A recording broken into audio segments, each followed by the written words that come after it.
we are going to learn about threads. So before starting with this lesson, I want you to clear all your myths about multi-threading and just forget about that you are going to use multi-threading or multi-processing and blah blah blah blah blah. Be very open and be very clear, and let's start with a fresh on a fresh note. Okay? Now when I'm talking about multi-threading or multi-processing, what is the first thing which comes into your mind? Forget about multi-threading for right now. Okay, we'll talk about it a bit later. But first of all, let us understand the concept of multitasking. Okay, multitasking is even called as multi-processing. So what do you mean by multitasking? English word. Okay, multitasking means doing several tasks at a given particular time. Okay, now who is the most efficient multitasker that we know today in this particular world? Computer. Because computer can handle multiple things at one given time. For an example, now you have your CPU on your system, you have your CPU and you want to play a game in the CPU, or you want to play a game on the computer. What do? Usually you go, you switch on your computer. It takes some time to boot up, and then there is a plain window with a list of items on the desktop. Now what you do is, if you want to get connected to the internet, you go to your BSNL one, or if you are using a Photon, or if you are using a wireless device, you click on that, start that. So that particular thing is already started and it is working over here. Okay? So now this is nothing but my Photon which is working. Then what happens is, when my computer is getting booted up, there are several applications which are getting loaded. Now in my taskbar, you can see that the audio and the video drivers have got loaded up. Then this Bluetooth thing, this has got loaded up. Then I've got this security, this star is nothing but checking the security of my computer. This has loaded up. So whenever my computer is getting booted, all these applications are getting loaded and they are working, or they are still running on my system. Okay? Then you will see I have opened up a browser. The browser is a different application altogether. Do you agree with me? It's a software application. What is happening to this particular browser? It is running. I have opened up this Edit Plus. Edit Plus is also a software which is running on my desktop. So if you go to see, only over here if you can see, 1, 2, 3, 4, 5, 6, 7, 8, 9, 10, 11, 12, 13. There are 13 applications which have been loaded, and the moment you click on any application, it starts running. That means the application has already been loaded into the CPU and it's ready for your usage. Okay? It is already in the running condition because you can see the logos over here. What does this mean? Don't you think these are multiple tasks which your computer is performing? Definitely it is. And that is why your processor or your CPU has got the capability of running multiple processes at a given particular time. Okay? So now what happens is, this is your CPU. Okay? The moment you switch on the CPU, it's going to load all the tasks and it's going to run different processes given on your system. Now how do you see, or you will tell me, okay, you are showing all these things, can we see the list of processes which are running currently right now on my system? Yes, you can see that. Go to the desktop, or even don't go to the desktop, say right click over here.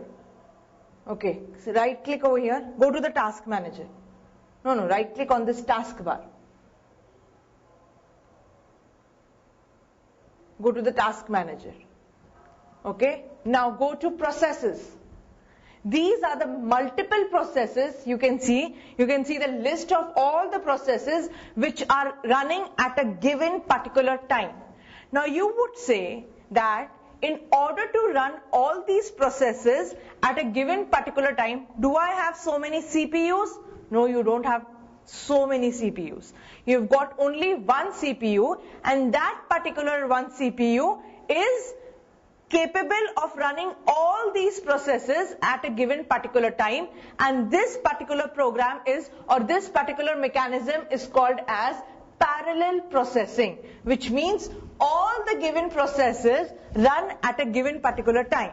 But if you see, my CPU is able to handle only one process at a given time.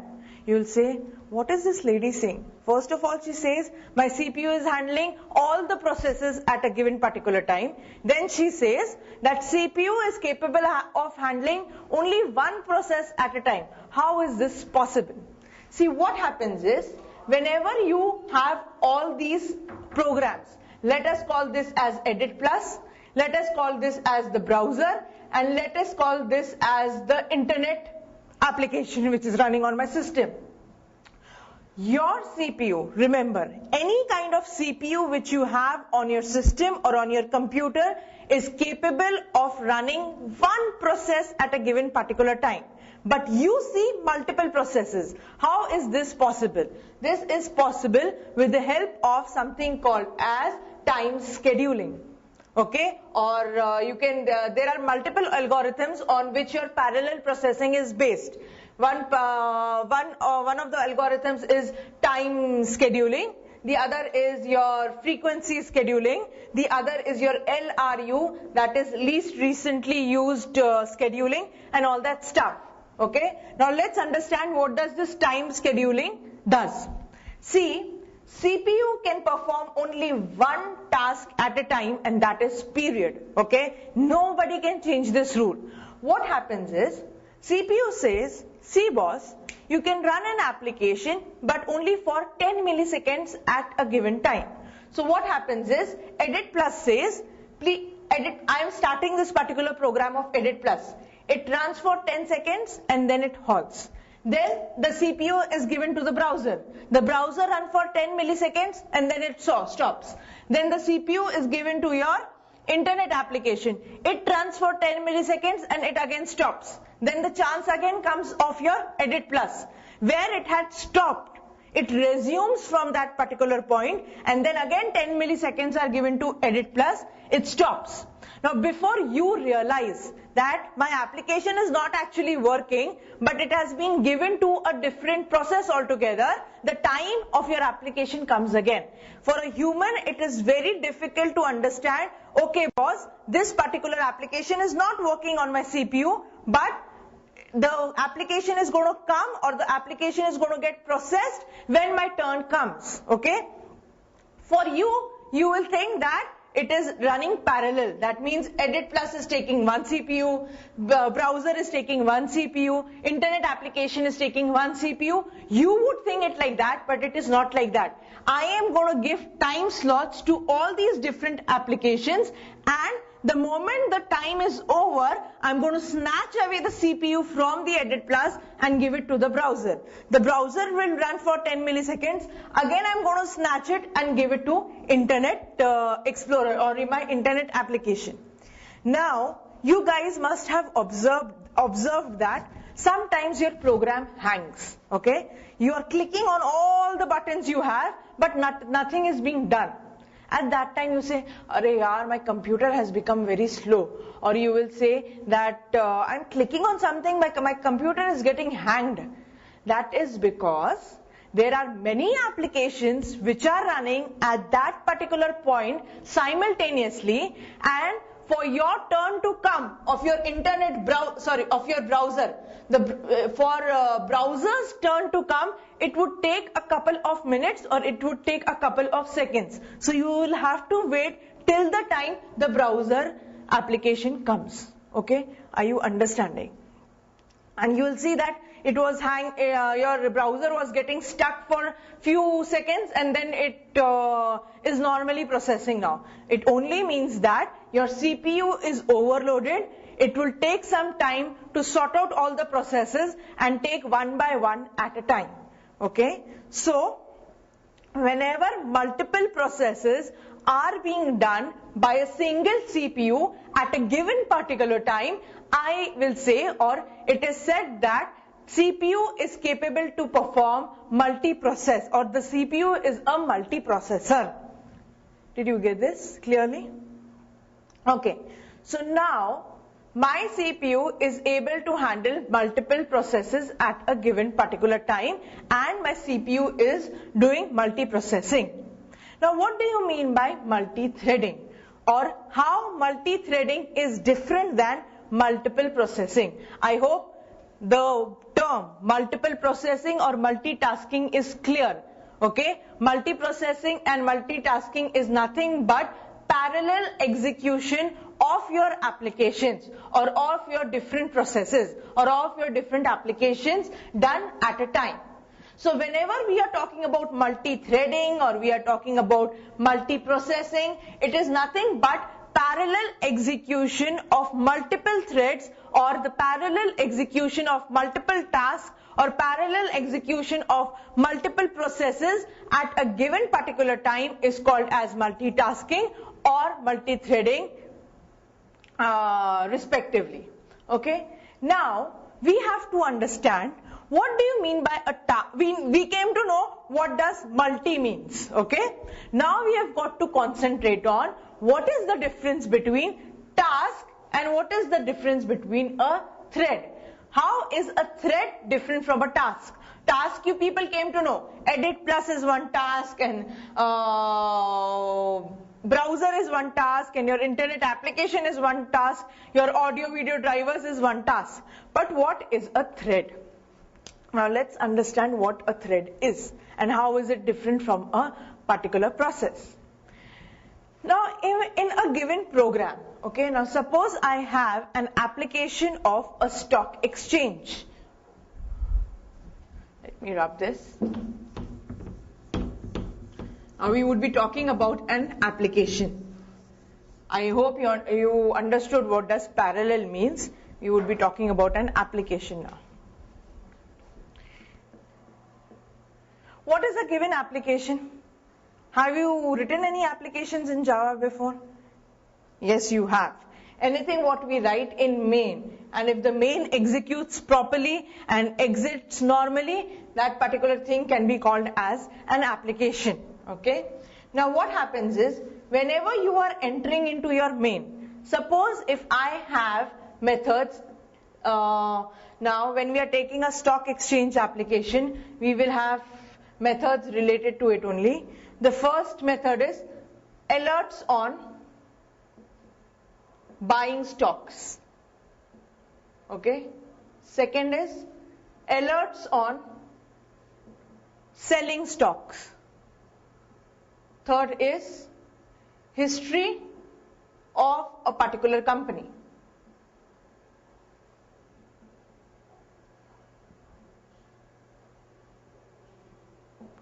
Okay. Now this particular method is going to give you alert as to which stocks you are supposed to buy at that point. This second method is going to tell you, or it's going to give you an alert on which particular stocks you have to sell. Okay. Now these two methods are related to one another. The third one is going to tell you a history of a company. How has this particular company progressed in last 10 years? What are the stock details? What is the growth, and blah blah blah blah blah. Okay. Now this method takes 1 minute to execute. This method takes another minute to execute. This method takes 15 minutes to execute because it has to plot graphs and blah blah blah blah blah. It has to do all these things.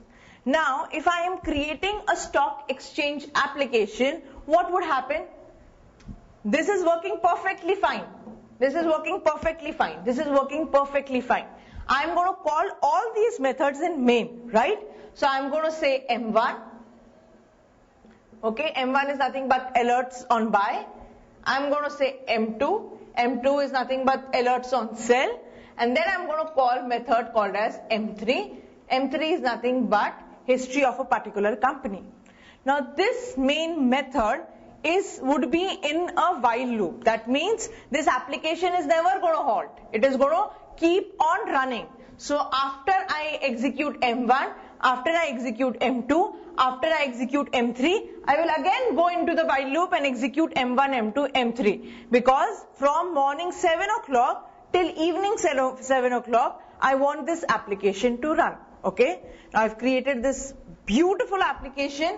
I'm calling M1, M2, M3, and then I have sold this application to a particular customer.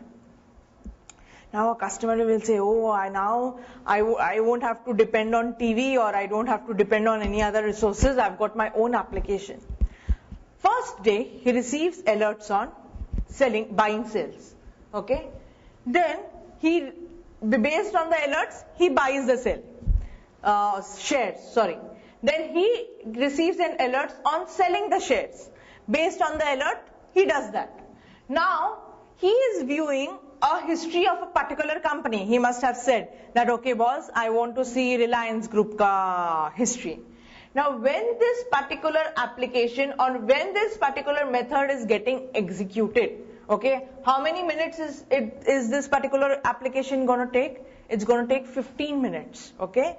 So when this method is getting executed, at that time, suppose the market fails. Okay, you know how a stock market is. 1 second it is up, another second it is down. Okay?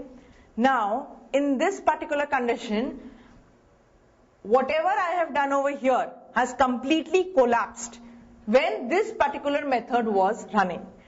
Again, I would come over here and I would show some absurd results. He's going to tell me, that person is going to call me up and say, what kind of an application you have given to me? Your application has ruined my life, because it was showing me some alerts, then it was showing me how when to sell my shares, but after that, I don't know what happened. I have completely gone bankrupt.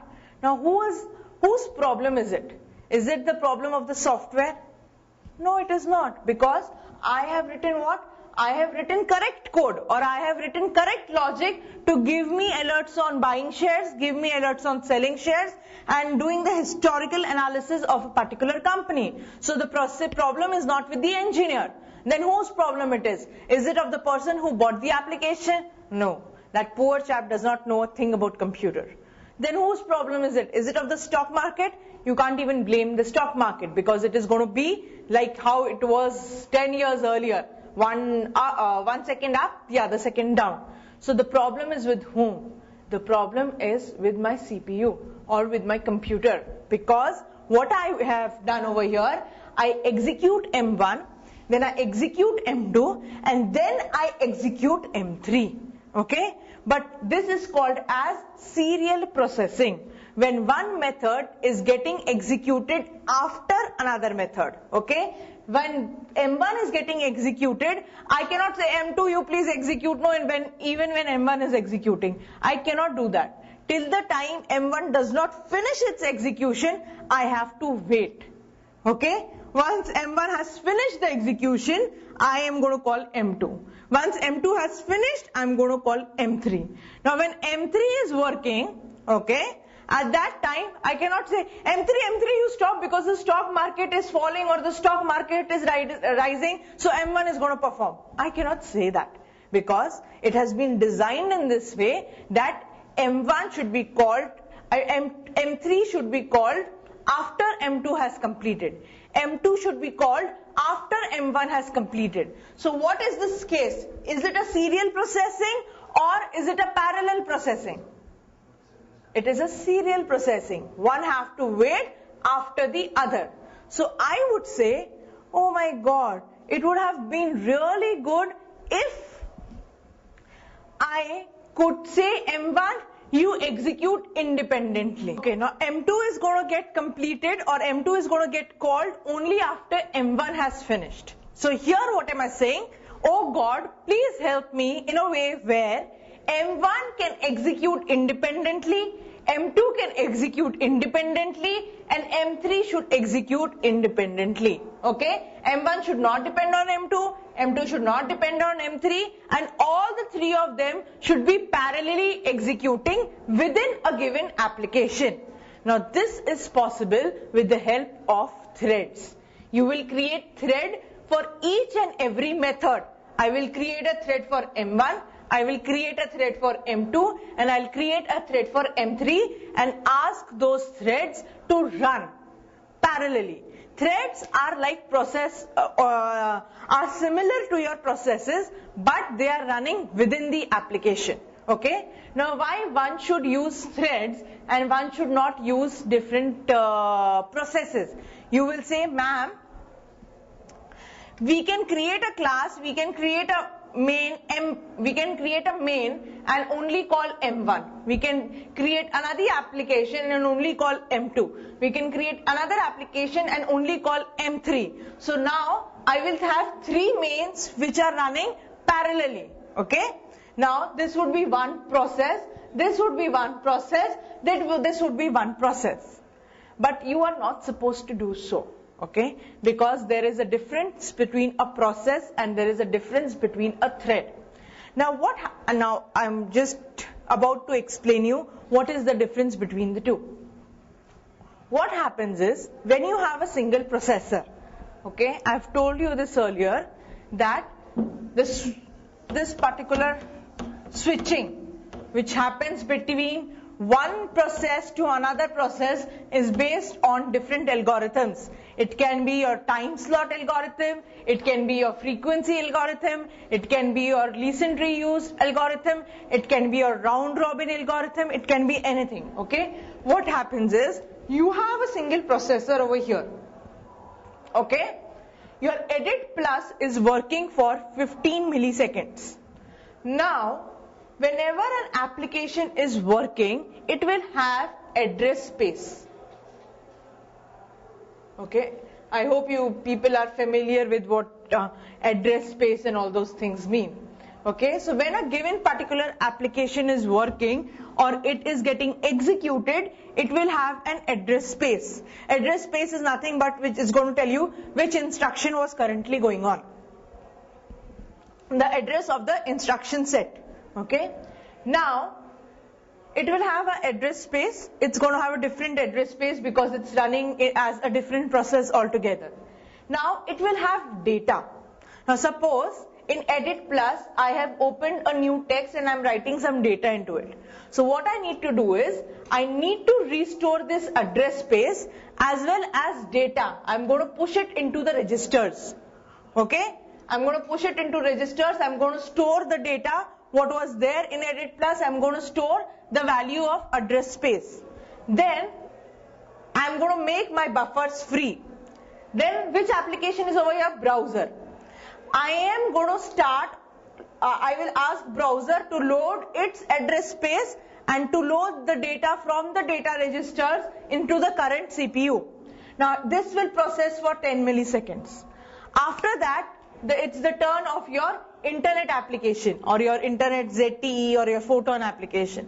Now, when another process's turn comes, I have to put this data back to the registers, then load the data of this application into my CPU.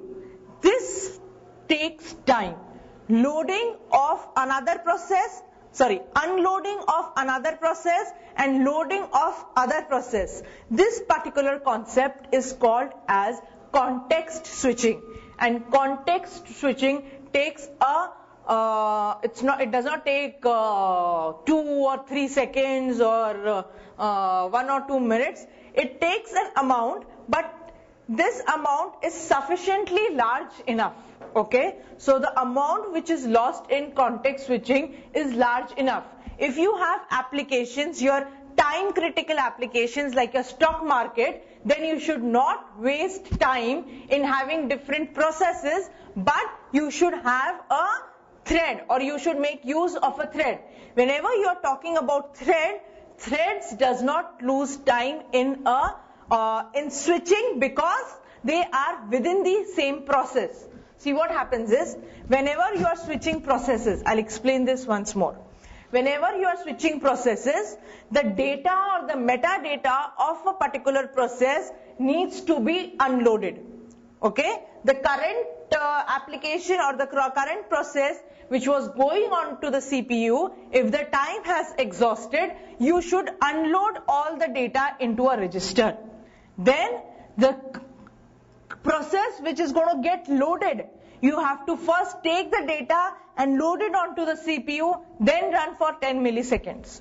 After 10 milliseconds, again you have to take this data, tell your application this is where I'm putting the data, go to the other application, fetch all the data, put in the register, run it and wait for 10 milliseconds. So this particular time of context switching is sufficiently large. Okay? So thread says, boss, since I am within the same process, okay, when I am talking about thread, I have only one application or I have got only one process in which I have divided work. Okay, and this is my M1, this is my M2, this is my M3. So the address space remains same. So whenever I am shifting the CPU from M1 to M2 to M3, I don't need to reload this particular address space. So context switching takes very less amount of time when you are talking about threads as compared to your processes. So I would say I would rather go for a thread rather than going for a particular big process where context switching takes a larger time. Secondly, whenever I am talking about this particular process, each process is very huge. Okay, the amount of time to load, unload, or the amount of effort which goes in loading and unloading is very huge. But whenever you are talking about threads, a thread is a very lightweight process. It does not have a huge baggage which it is carrying. So first point is, I don't have or I don't waste time in my context switching. Second point over here is, a thread runs as a process within itself, because now M1 is a different application altogether, M2 is a different set of work altogether, M3 is also a different set of work altogether. Okay, so here a thread is working or a thread is being used just like a process. The third thing over here is, a thread is a very lightweight process. So if anybody asks you a definition of a thread, then you are supposed to say that a thread is nothing but a very lightweight process which is getting executed in the runtime environment. Okay, so now I hope the thing as to what threads are, why they are used, and why they are used is much clear. I'm just going to tell you how they are getting used. How should we create threads? How should we deal with threads when we are talking about Java? So now let's dive into the code and now let's learn how do we create threads in Java, how do we assign work to threads in Java, and how the work is getting executed in Java. Okay, so now see guys, if you have got any questions, you can meet me off campus and ask me about the questions which you have. If you have got any doubt, please feel free to come and ask me. Okay, so now the difference between multi-threading and multi-processing is done. We are going to dive in how to create threads in Java and how to use them. Why to use them, we have already completed now.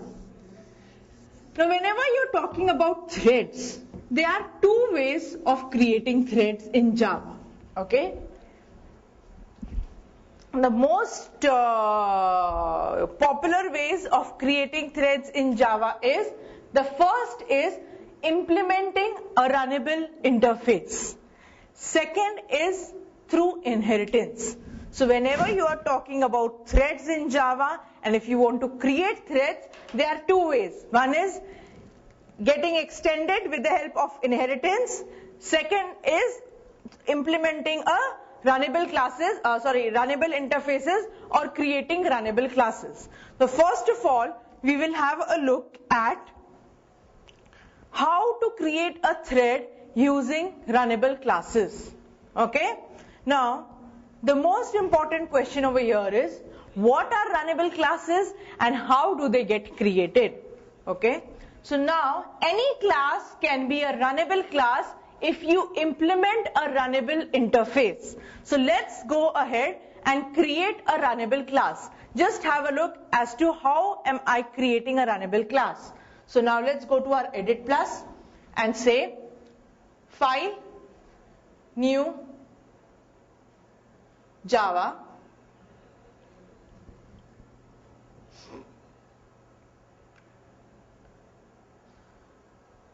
Okay, and now I'm going to say over here employee. Okay, now this is the runnable class which I'm going to make. It's just like a simple plain old vanilla Java class. I have a class employee. Okay, now in order to convert this particular class into a runnable class, I have to implement an interface called as runnable interface. So I would say class employee implements runnable.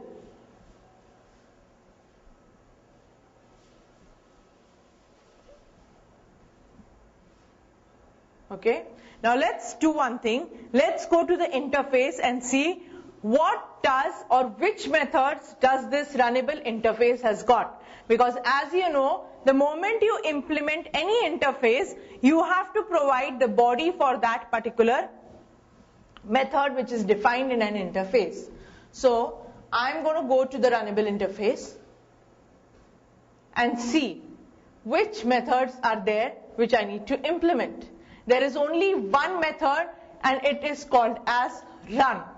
Now see the definition of this. It's saying when an object implementing interface runnable is used to create a thread, which means what we are doing, we are creating a class employee.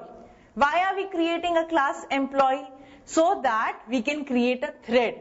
Because I told you earlier, whenever we are creating a thread, we can do that in two ways. One is creating runnable classes, the other is with the help of inheritance. Sorry. Okay, so now I have created a class called as employee and I have implemented the interface runnable. So this run method, starting the thread, causes the object's run method to be called in that separately executing thread. I'll tell you what does this mean. Okay, right now you only keep in mind that whenever you want to create a runnable class, implement runnable interface. The moment you create a runnable interface, you have to provide the body for a method called as run. Let's go to the class and write there a method. Okay, just delete this public static void main. Yeah, delete it. Okay. Now provide the method, provide the body for your run method. Say public void run. Okay. Now in this I'm going to call, why don't we do one thing? Call one method or create one method called as M1, which is counting from 1 to 10. So now what I have done, I have created one runnable class. There is one run method. I have implemented that run method, and in the body of the run method there is a for loop. That's it. I'm not doing anything else. Now you will say me, or you will tell me, you have only created a runnable class or whatsoever run method. Where is a thread? We need to see what the thread is and where the thread is. So now I will go, just save this as employee. Can you save this class as employee? Yeah. Employee.java.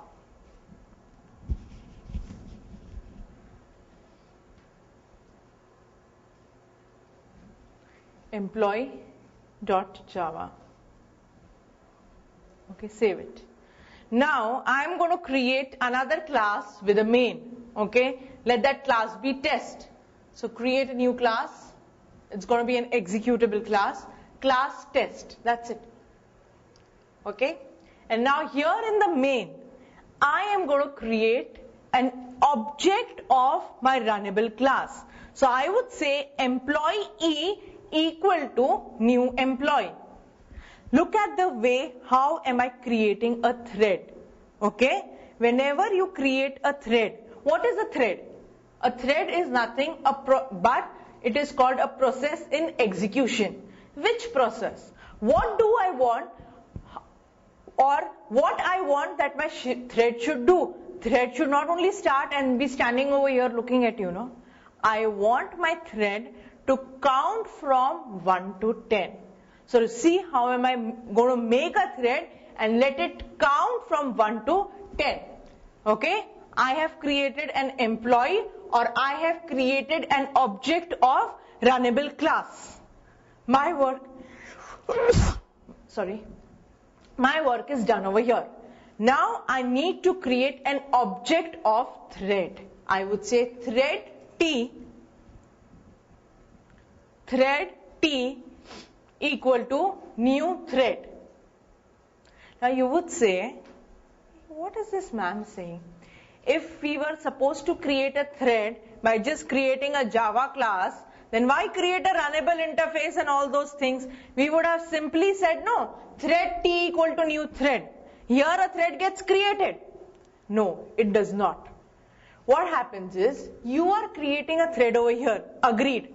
But what is that thread supposed to do? How is it supposed to find what work that thread is supposed to do? It cannot find it, okay? You are simply creating an object and a thread is standing like this. But why the thread is born? It is born to execute something. And that execute something is where? It is there in your runnable class, okay? So if you want that the thread which you have created should count from 1 to 10, then while creating this object, you should pass your runnable object. So can you pass here as E? Correct. So now runnable classes are created only to define as to what work a particular thread is supposed to do. Okay?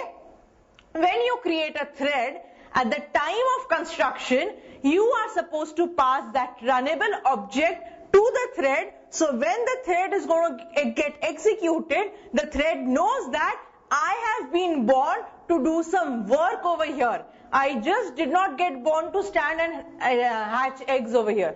Okay? So now when I say thread T equal new thread, a thread is getting created with a definite object that when anybody starts me or when I am supposed to execute, I should go to the runnable class and execute my run method. So whatever is written inside the run method is my purpose of life or is my goal of life. This is what a thread is going to say. So whenever you create a thread and you pass a runnable object to a thread and the thread comes in actual execution, the thread will see first. When I was getting created, which object was passed to me? Okay, this object was passed to me. I would go to the particular class and I would not do anything, but I would only execute what is given in my run method. Okay, go to your employee class. Go to your employee class. Yeah. Suppose I have another method over here, public void M1. Can you define a method? Public void M1. So now if I define another method called as public void M1 and I'm just writing over here system.out.println hello M1, even if your runnable class has got other methods or have got methods other than run method, it does not matter to your thread. Your thread would say, I have been born only to execute my run method. I will start, execute the run method, and the moment the run method is finished, I am going to die. Okay? Which is after the execution or the moment I leave line number 11 as a thread, I am going to die. Okay? It does not care whether you have another methods in your runnable or you don't have. It will only execute your run method. So let's go back to your test.java. Okay, now that I have created the thread, I want the thread to start its work. I have created only the object. I have not told thread that boss, now you start executing. Till the time I don't tell my thread to start, it would not start. Okay, so now I will say or I will invoke the method start. I can't call run method. See, please be very clear. You can't call run method on a thread. You only have to invoke the start method on a particular thread.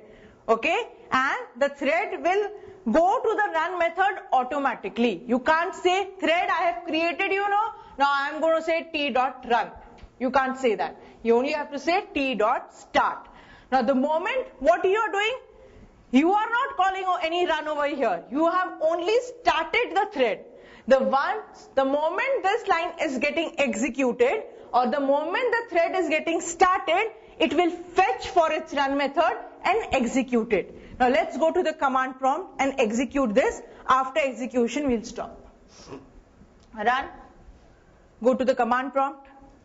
Yeah, and just go to, I think it's E. No, you have got to say E colon. Enter. Okay, now javac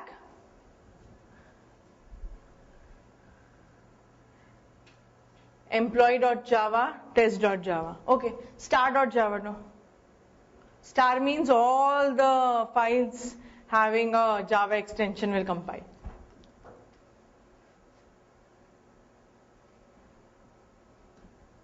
Okay, it's taking long to compile. It's compiled. Now just execute Java test. Now, ideally what should get printed? 1 to 10 should get printed. Okay, see. 0, 1, 2, 3, 4, 5, 6, 7, 8, 9. So this is what my application is doing. What did I do? In order to create a thread and assign work to a thread and asking that thread to execute, you have to follow 3 simple steps. One is create a class, implement a runnable interface, give body to the run method, go to your main, create an object of your runnable class, create a thread. While creating a thread, pass that object to the thread. After the thread is created, invoke start method on the thread. The moment you invoke the start method, the thread is going to get its life. It will go fetch for the run method, find the run method, execute the run method. After executing the run method, it will realize, now my work is done. I am not supposed to do anything else. I should die. Okay? So this is what we'll do today. We'll continue tomorrow.